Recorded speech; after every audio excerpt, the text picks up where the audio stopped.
tivo que sufrir durante un anaco tras o gol en propia de Aira nun partido que nos deixa o que dicíamos antes, a imaxe parva da xornada. E agora, entón? Sí, agora sí que vai. Mira, na celebración do segundo gol do Racing, mira o que pasa. Aira lesiona a Rafa Casanovas cun puñazo. É que pegou unha puñada espectacular, nin que tiveran problemas. Non, é unha agresión. Houve xa unha expulsión por cartón vermello directo, pero esta, mira, pum. Pois, ollo, a verdade é que os compañeros mesmos se rín, Sí. pero di Luisito que despois que a Aira meteron o dedo no ollo, mira, despois saiu o terreo do xogo, pero durou nada. Claro, sofría mareos e non puido seguir. Tivo que marchar. Nada serio, afortunadamente. Nada serio e nada que empañe, desde logo, a fantástica vitoria do Racing de Ferrol. Rafa é un caso moi particular, pasanlle cousas moi raras, todas as cousas raras que lle poden pasar a un futbolista pasalle a él. E claro, que se che lesione, xa el ten os problemas que ten moitas veces, e que se che lesione nunha celebración dun gol, a outro futbolista houvesenlle dado unha patada e non lle houvese pasado nada, pero el deronlle nun ollo e ao final pois o chaval mareábase, e que vas a facer, pero son cousas que pasan, non?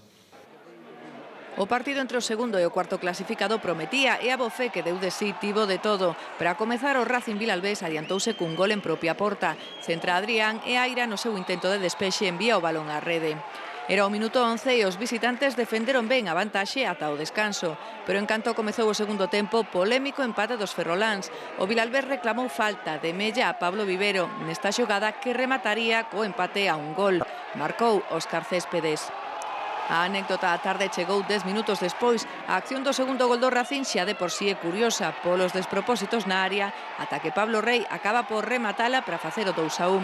Pero o máis sorprendente foi ese ataque involuntario da man de Aira que impacta no ollo de Rafa Casanova cando festexaban o gol. O lucense caeu redondo.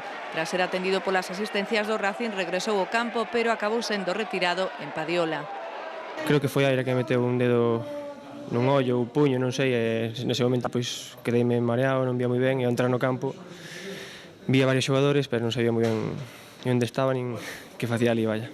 Se lesiona en la celebración del gol, que eso solo le puede pasar a Rafa y le pasa a él. O propio Aira marcou o 3-1 que completou o marcador. O Racing de Ferrol remontou o partido en 17 minutos do segundo tempo. Un equipo semiprofesional en tercera división en este último cuarto de liga se va a notar, ¿no? Y lo vimos, la segunda parte a nosotros a nivel de intensidad, de ir a apretar balón como lo hacían muy bien, ¿no?